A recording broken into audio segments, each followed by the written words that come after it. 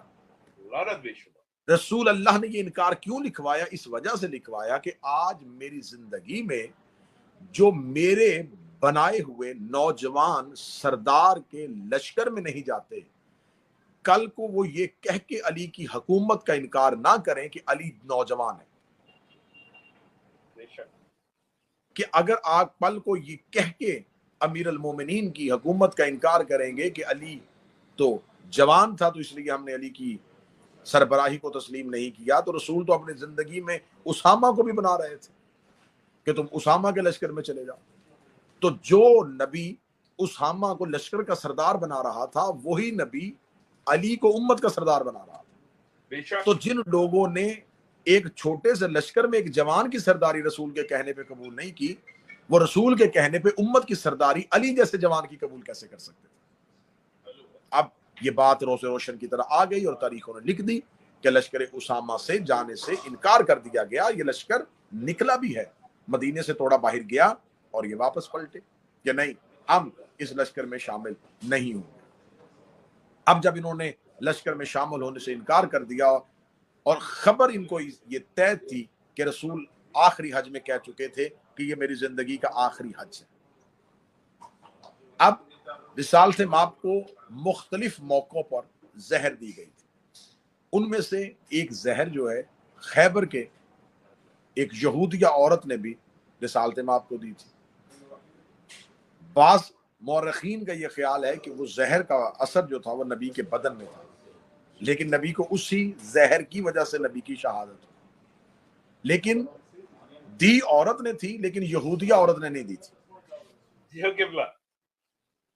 یہ خیبر کی دی ہوئی زہر نہیں تھی، 7 ہجری کی دی ہوئی زہر نہیں تھی. اب اگر اس میں یہ کیونکہ مشکل ترین امر ہے اور قاتلین کے ساتھ لوگوں کے بڑے گہرے روابط ہیں، تو یہاں میں بات کہوں گا کہ صحیح بخاری میں ایک واقعہ لکھا ہے کہ رسالت مآب کو ان کے آخری وقت میں ان کے حجرے میں دوا پلائی جا رہی تھی اور رسول دوا پینے سے انکار کر رہے تھے. اب میں یہ سوال کرتا ہوں کہ اگر دوا میں شفا ہوتی تو نبی انکار کیوں کرتے؟ وہ رسول جس نے علاج کا حکم دیا ہے کہ اگر تم بیمار ہو تو پہلے اپنے علاج کا بندوبست کرو، اپنے معالج کا بندوبست کرو. امیر المومنین کے سر پہ ضرب لگی ہے. آج وہ علی جو کائنات کے امور پہ قادر ہے، وہ امیر المومنین مولا امام حسن سے کہتے ہیں کہ جراح کو بلاؤ، اس کو بلاؤ جو زخم ٹھیک کرتا ہے. تاریخوں نے لکھا ہے کہ جراح کو بلایا گیا، طبیب کو بلایا گیا. طبیب نے آ کے مولا علی کے سر کے زخم کو دیکھا. اب میرا سوال ہے کہ وہ علی جو زمین پہ بیٹھ کے آسمان کے رستے جانتا ہے، بلکہ میں اور آسان کروں، جس کا بیٹے کا جھولا فطرس کو پر دیتا ہے، کیا بات ہے قبلہ، جس کے بیٹے کا جھولا فطرس جیسے فرشتے کو پر دیتا ہے، وہ علی اپنا زخم حکیم کو کیوں دکھا رہا؟ علی آخری وقت میں بھی سنت دے رہے تھے کہ کل کو کوئی میرا شیعہ علاج سے اس لیے محروم نہ رہے کہ علاج کیوں کروائیں. علی نے ہمیں طور اور طریقہ دیا، امیر المومنین نے ہمیں سکھایا کہ زندگی میں جب مشکل اور مصیبت ہو یا بیماری ہو تو اپنا وقت میں گزارا کیسے کرنا. اب وہ رسول جو علاج کا حکم دیتا ہے، صحیح بخاری کہتی ہے کہ اس کو دوا پلائی جا رہی تھی اور وہ انکار کر رہے تھے. اب میرا اگلا سوال، رسالت مآب کی قبر مبارک آج بھی کہاں ہے؟ رسول کی ایک زوجہ کے حجرے میں. کہتے ہیں رسول اسی حجرے میں زیادہ وقت گزارتے تھے، تو اسی حجرے میں رسول رہتے تھے. رسول اللہ کو آخری ایام میں اس حجرے میں کیوں رکھا گیا تھا؟ رسالت مآب صلی اللہ علیہ وآلہ وسلم کے